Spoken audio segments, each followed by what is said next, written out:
Assalamualaikum warahmatullahi wabarakatuh. Salam sejahtera bagi kita semua.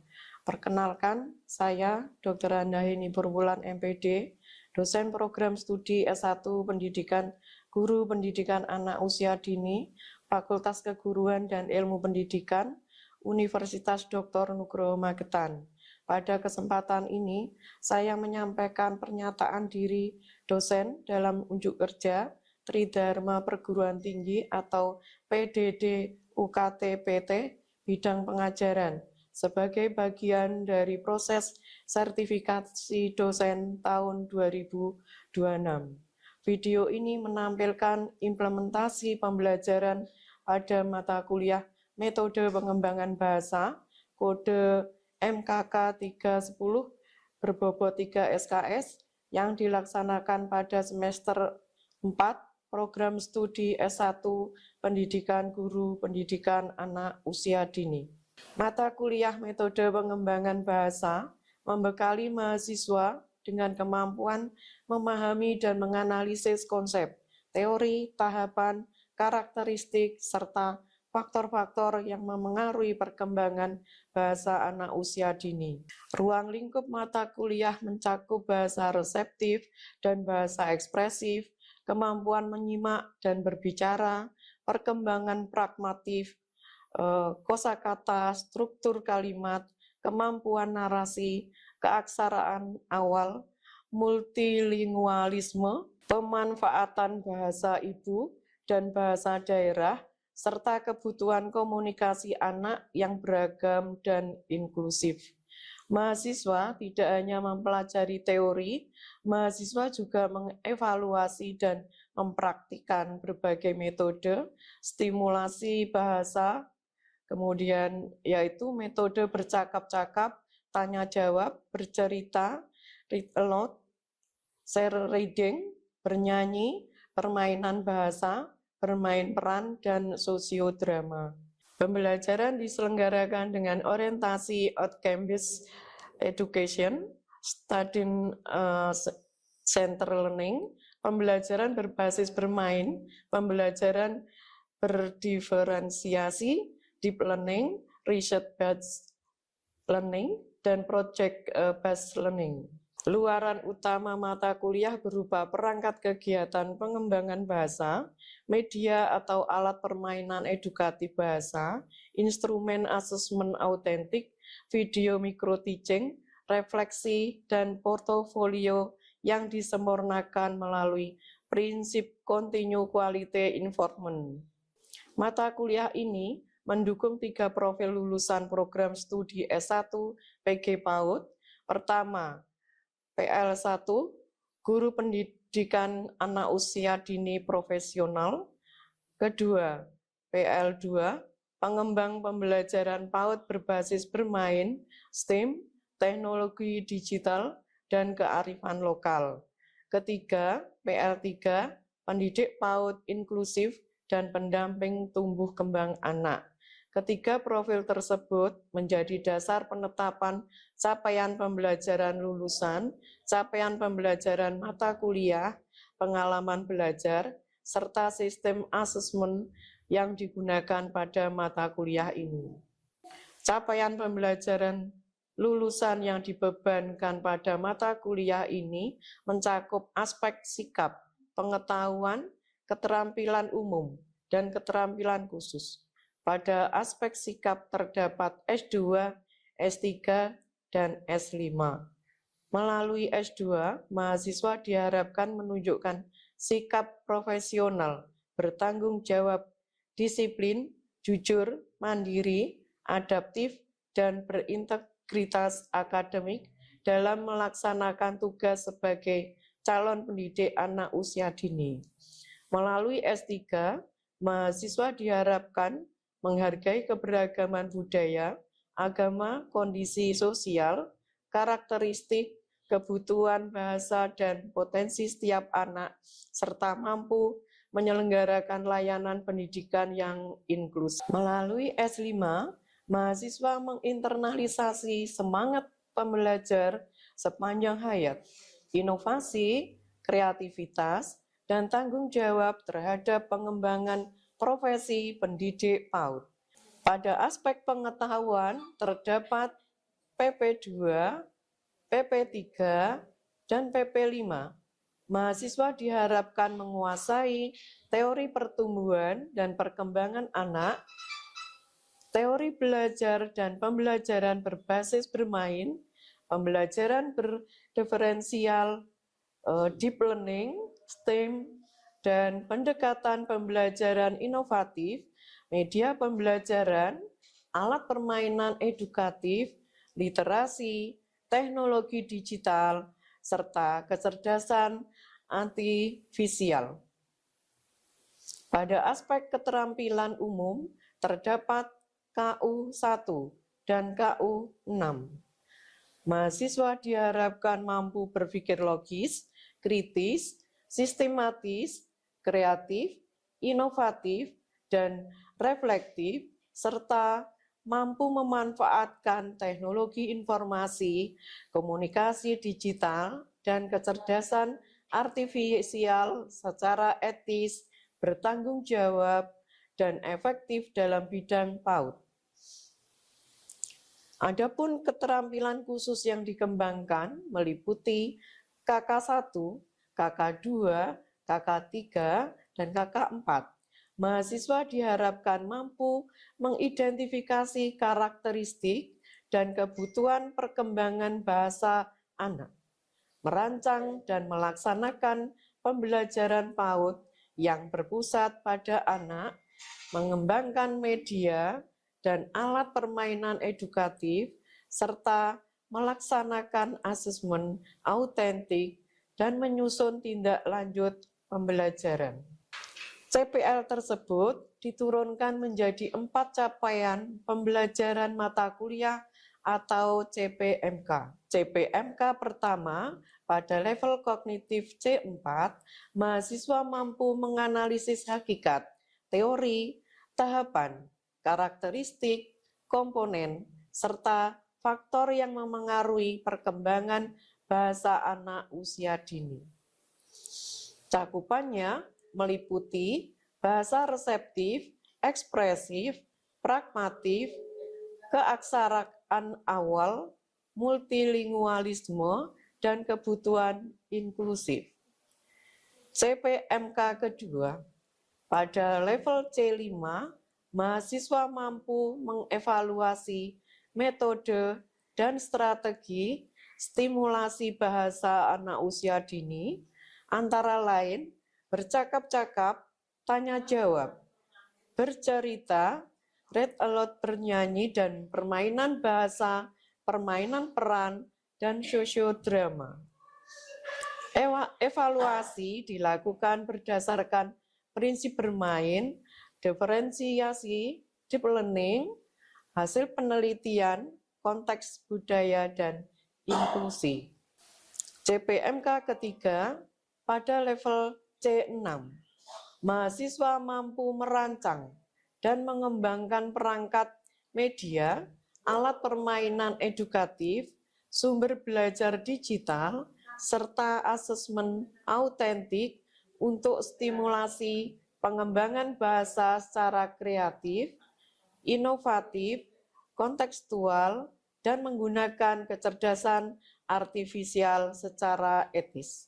CPMK keempat, juga pada level C6, mahasiswa mampu mengimplementasikan, mengevaluasi, merefleksikan, dan menyempurnakan kegiatan pengembangan bahasa melalui micro-teaching berdasarkan asesmen autentik, umpan balik, kajian ilmiah, dan prinsip continuous quality involvement.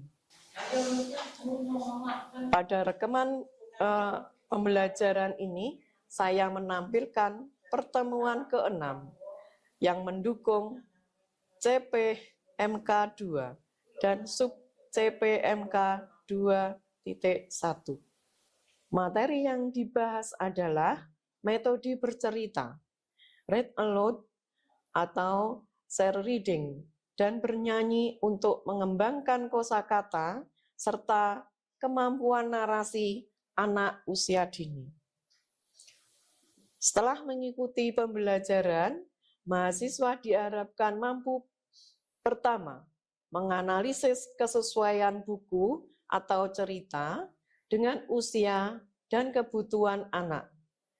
Kedua, mengevaluasi teknik vokal, intonasi, ekspresi, interaksi dialogis. Yang ketiga, mendemonstrasikan metode bercerita atau read aloud. Dan keempat, menyusun tindak lanjut untuk mengembangkan kosakata dan kemampuan narasi anak. Pada aspek delivery, ya saya menyampaikan capaian pembelajaran, pertanyaan pemantik. Konsep ini, metode bercerita dan read aloud. Hasil penelitian yang relevan, contoh pemilihan buku, serta demonstrasi teknik membacakan cerita. Materi disajikan secara multimodal melalui teknik, gambar, audio, video, big book, dan demonstrasi langsung serta didukung oleh LMS. Pada aspek interaction, mahasiswa terlibat aktif melalui diskusi, analisis buku cerita, pertanyaan terbuka, role play, demonstrasi read aloud, peer review, dan refleksi interaksi berlangsung antara dosen dengan mahasiswa, antar mahasiswa, dan mahasiswa dengan sumber belajar. Pada aspek asesmen, saya menerapkan asesmen diagnostik, formatif, dan sumatif. Asesmen diagnostik dilakukan melalui pertanyaan tentang pengalaman awal mahasiswa. Asesmen formatif dilaksanakan melalui observasi, partisipasi, analisis, pemilihan buku, demonstrasi, read aloud, peer assessment, dan refleksi.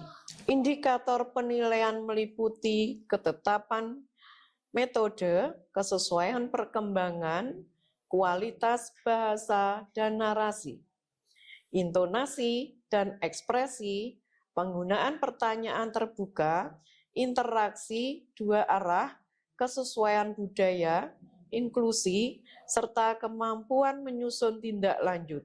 Hasil asesmen digunakan sebagai dasar pemberian umpan balik dan perbaikan keterampilan mahasiswa. Berikut ini merupakan rekaman proses pembelajaran pertemuan ke-6 pada mata kuliah Metode Pengembangan Bahasa dengan materi Metode Bercerita dan Read Aloud Dialogis. Assalamualaikum warahmatullahi wabarakatuh. Waalaikumsalam warahmatullahi wabarakatuh. Salam sejahtera bagi kita semua. Alhamdulillah kita bisa mengadakan jadwal hari ini pada season ke-6 mata kuliah kita metode bahasa PAUD ya untuk anak usia dini. Jadi nanti Bu Eni akan menyampaikan kebutuhan berbahasa untuk anak usia dini. Untuk kita lakukan sehari-hari pada interaksi anak usia dini, ya, karena dia masih membawa bahasa ibu untuk dibawa ke sekolah. Jadi sudah barang tentu nanti kalian semua harus mengerti, memahami bagaimana perasaan, kebutuhan, kemudian minatnya ya di dalam mengikuti pembelajaran di PAUD. Siapa yang masih punya adik anak usia dini? Ada? Sudah tidak? Masih ya? Oke. Jadi rasa kasih sayang yang harus tercipta setiap saat di interaksi di keluarga, dalam pembiasaan dalam berbahasa akan digunakan menjadi adaptasi, ya, keperluan adaptasi. Apakah mereka bisa beradaptasi dengan baik dengan bahasa yang baik, ya, bisa dimengerti, ya, kemudian bisa memahami kita dalam menyampaikan pesan, ya, informasi. Oleh sebab itu kita yang mempunyai rasa kasih sayang yang tinggi karena kompetensi guru PAUD, ya, diharapkan mempunyai kelebihan di kognitif, kemudian afektif, ya, perilaku, sikap, ya, dari hati dalam pengasuhan, dalam pembimbingan, kemudian pelayanan anak usia dini.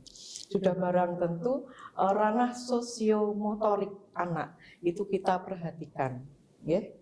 Jadi kita tahu bahwa di sini untuk menumbuhkan kosakata itu adalah struktur kalimat yang kemampuan narasi dan pragmatik.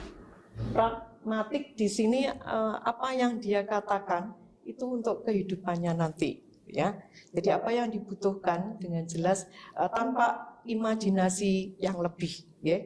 Jadi anak usia di sini menjadi dasar kesiapan sekolah dan interaksi yang bermakna dan demi lingkungan sekitarnya, ya, dengan lingkungannya.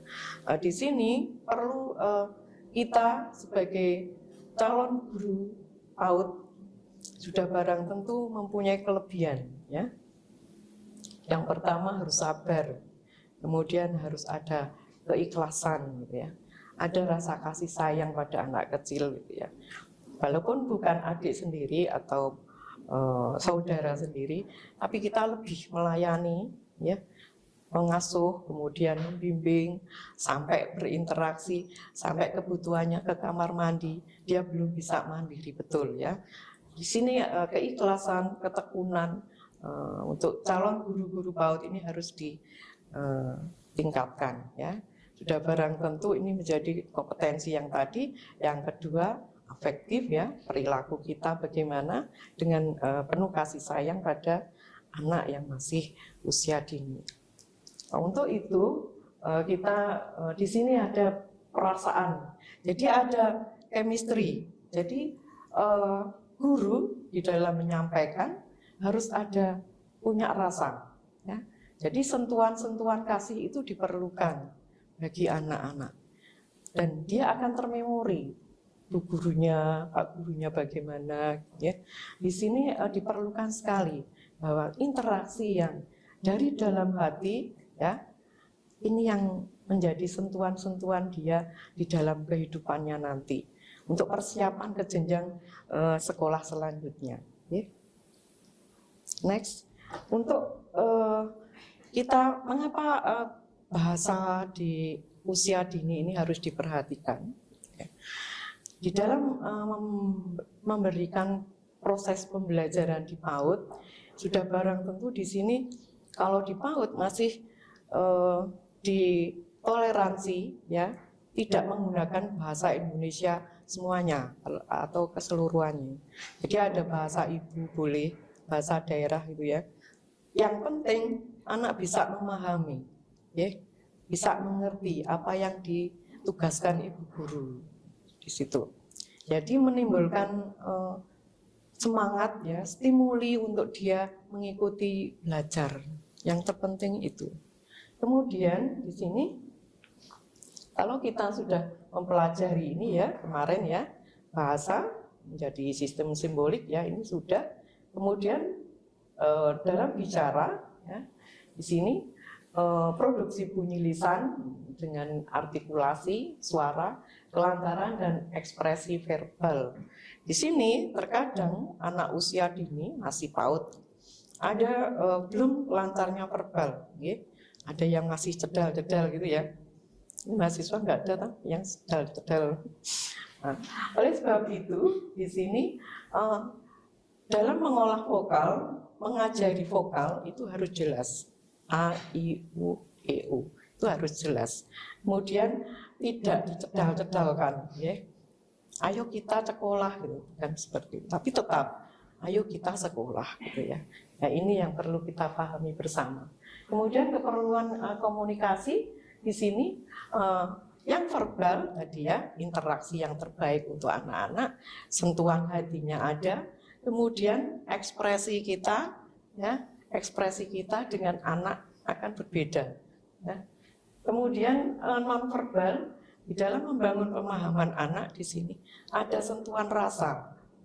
Ya tadi yang dijelaskan Bu ini di depan ya. Jadi perasaannya harus kuat. Jadi kalau kita mempunyai rasa senang ya, itu dia akan menjawab dengan lancar. Jadi itu terlihat sekali di ekspresi mereka. Ya. Next. Ini untuk materi kita, bercerita, menyampaikan alur tokoh peristiwa, nilai, dan pengalaman melalui bahasa ekspresi. Tadi dijelaskan di sini ya, ada buku cerita anak, ya. Dikatakan bahwa metode yang paling efektif di dalam pengembangan bahasa anak adalah metode bercerita, ya. Jadi harus banyak-banyak mempunyai referensi cerita-cerita anak, baik cerita budaya, cerita tokoh-tokoh, ya, dan lain-lain. Atau ini contohnya bisa menyampaikan kalau ada taman, ada gunungnya, gitu ya. Kenapa gunungnya pasti dua? Seperti itu ya. Jadi di sini ditekankan bahwa ada rasa untuk menyampaikan secara ekspresif, okay? Nah, ini fokus interaksi gambar dan makna, ya. Kemudian bernyanyi, bernyanyi juga metode yang dipakai di dalam pengembangan bahasa. Kecerdasan bahasa anak ini akan semakin meningkat apabila setiap hari guru pasti memberikan nyanyian, ya. Jadi seperti itu. Sudah barang tentu hal itu sudah menjadi konsep tematik yang dibawa untuk mengikuti proses belajar mengajar, ya.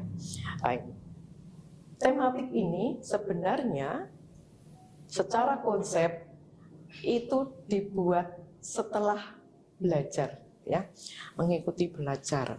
Namun demikian karena kita biasanya guru sudah terpaku di kurikulumnya, sudah barang tentu pedoman kurikulum ini yang paling utama. Kemudian pengembangan bu guru yang diharapkan lebih ekspresif, inovatif di dalam proses belajar mengajarnya, ya. Oke, next. Ini dikatakan metode bercerita, ya. Secara sederhana itu pilih cerita, kemudian dibangun konteks, ceritakan dialogisnya, kemudian libatkan respon, kemudian tindak lanjut. Apa tindak lanjut itu? Kita beri pertanyaan, ya. Jadi yang sederhana, atau kita suruh menceritakan kembali. Nah, ini meningkatkan kecerdasan anak, ya. Nah, ini makanya menyanyi, kalau kita menghafal lagu itu kalau bisa, ya, sehari satu, itu berarti masih kognitifnya bagus, ya. Itu bagi kita. Kalau untuk Bu Eni sudah nggak bisa menghafal lagu.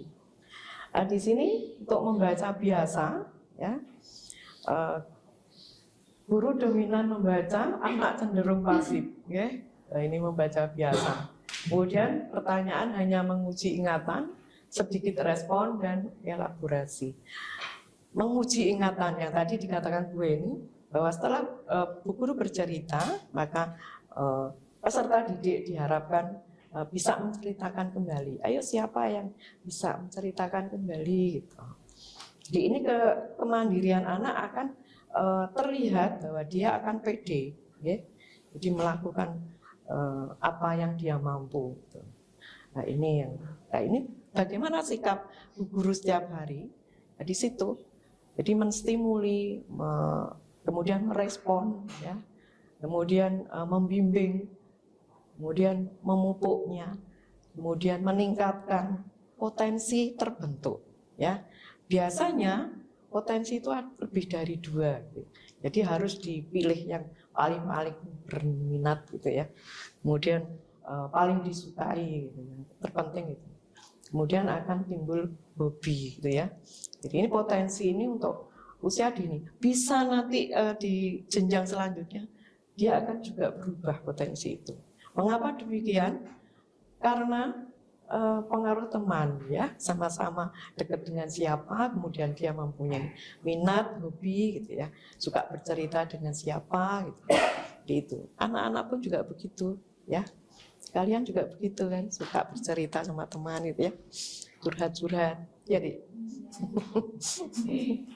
next. Nah ini kita bernyanyinya ya, kita lihat memperkuat bunyi, ritme, memori, kemudian artikulasi dan kosakata.